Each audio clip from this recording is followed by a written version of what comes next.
यश news की सारी खबरें आप तक। केंद्रीय हेल्थ मिनिस्टर मनसुख मंडाविया ने आज संयुक्त रूप से सफदरजंग अस्पताल में एकीकृत चिकित्सा केंद्र का उद्घाटन किया। केंद्रीय आयुष मंत्री सर्बानंद सोनोवाल और केंद्रीय स्वास्थ्य एवं परिवार कल्याण मंत्री डॉक्टर मनसुख मंडाविया ने आज संयुक्त रूप से सफदरजंग अस्पताल में एकीकृत चिकित्सा केंद्र का उद्घाटन किया।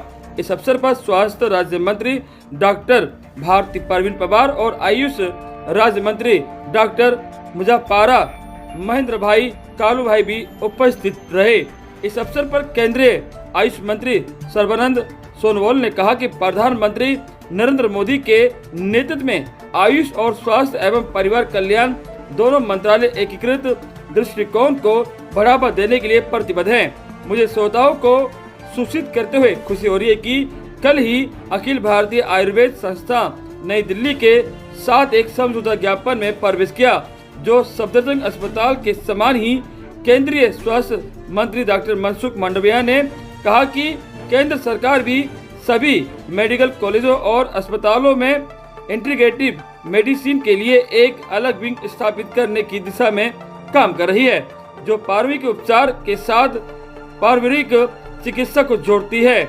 सरकार ने ध्यान योग और सभी पहलुओं को गतिविधियों का बढ़ावा देने वाले प्लेटफॉर्मों पर 1,50,000 स्वास्थ्य और कल्याण केंद्र स्थापित किए हैं। उन्होंने ये भी कहा कि आने वाले दिनों में मंत्रालय सभी एम्स में एकीकृत चिकित्सा के लिए एक अलग विभाग बनाने और अनुसंधान की व्यवस्था करने पर काम कर रहा है। इस संबंध में वर्तमान कार्यक्रम भारत में एकीकृत चिकित्सा की स्थापना में एक मील का पत्थर बन जाएगा।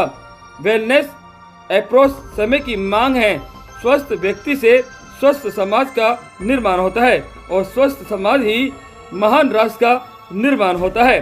स्वास्थ्य मंत्री ने कहा कि प्रधानमंत्री नरेंद्र मोदी का वेलनेस अप्रोच बीमारियों को दूर करने पर केंद्रित है। इंटीग्रेटिव अप्रोच बीमारियों को दूर रखने के लिए वेलनेस को प्रचारित करने महत्वपूर्ण भूमिका निभाने वाली है। इस अवसर पर आयुष राज्य मंत्री डॉक्टर मुजफ्फरा महेंद्र भाई कालू भाई ने कहा कि हमने कोविड-19 महामारी के खिलाफ आयुष दवाओं के महत्वपूर्ण चिकित्सा और निवारक प्रभाव को देखा है। एमओएस स्वास्थ्य डॉक्टर भारती परवीन पवार ने दोनों मंत्रालयों द्वारा एकीकृत चिकित्सा विभाग स्थापित करने के लिए उठाए गए संयुक्त कदम की सराहना की है और कहा है कि चिकित्सा एक भारतीय प्रणाली अनादिकाल से जांची और सिद्ध हुई है। मुझे विश्वास है कि इंटीग्रेटिव मेडिसिन विभाग आने वाले समय में सेंटर ऑफ एक्सीलेंस के रूप में काम करेगा और त्रुटियक देखभाल की आवश्यकता वाले रोगियों के लिए आशा की एक किरण बनेगा।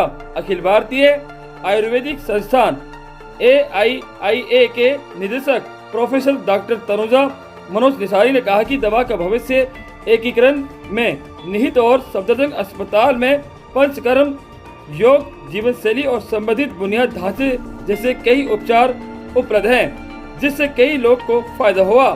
सचिव आयुष वैद्य राजेश कोटेचा, विशेष सचिव श्री PK पाठक, डॉक्टर प्रोफेसर तनुजा मनोज निसारी सहित स्वास्थ्य एवं परिवार कल्याण मंत्रालय और आयुष के वरिष्ठ अधिकारी भी इस प्रोग्राम में शामिल रहे।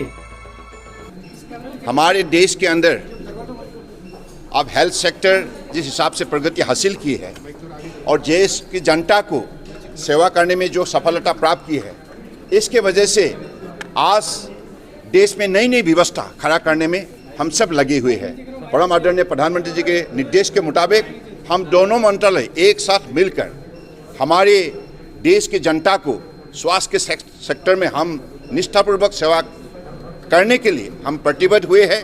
इसके लिए आज सफदरजंग हॉस्पिटल में all India institute of Ayurveda की एक यहाँ ब्रांच खुले गए है। इस integrative like system of medicine की जो विभाग, इस विभाग में भविष्य में पेशेंट के विशेष रूप से ख्याल रखा जाएगा और योगा, आयुर्वेदा और एलोपैथी तीनों को साथ मिलाकर इस व्यवस्था को आगे बढ़ाने के लिए हम लोगों ने ये मन बनाए हैं और उसी हिसाब से सारी व्यवस्था को आगे बढ़ाया जाएगा। आप लोगों का सहयोग चाहिए और आप लोगों को जैसे मालूम है कि हम एम्स का साथ भी ऐसे ही समझौता करने जा रहे हैं और एम्स में भी ऐसा ही व्यवस्था खड़ा किया जाएगा। उसी हिसाब से ज़मीनी हकीकत से जोड़ने के लिए दोनों सिस्टम के उपलब्ध आखिर गांव-गांव तक हो, इस विषय पर भी हम लगे हुए हैं। Thank you sir. एक कार्यक्रम घोषित किया। आज मुझे बताते हुए खुशी हो रही है कि जब अनाउंसमेंट हुआ था तब कहा गया था कि दिसंबर 2022 के अंत तक हम 1,50,000 health and wellness centre create करेंगे। ये हेल्थ एंड वेलनेस सेंटर पर वेलनेस के लिए कार्यक्रम चलाया जाएगा। हेल्दी रहने के लिए क्या हेल्दी फूड होना चाहिए, उसके लिए सेशन आयोजित किया जाएगा। वहां योगा अभ्यास किया जाएगा, वहां स्क्रीनिंग किया जाएगा। ऐसी कई एक्टिविटी, 17 टाइप की activities health and wellness centre पर आज हो रही है। 1,50,000 हेल्थ एंड वेलनेस सेंटर आज देश के नागरिक की वेलनेस को सुदृढ़ करने के लिए काम में जुटे हुए हैं।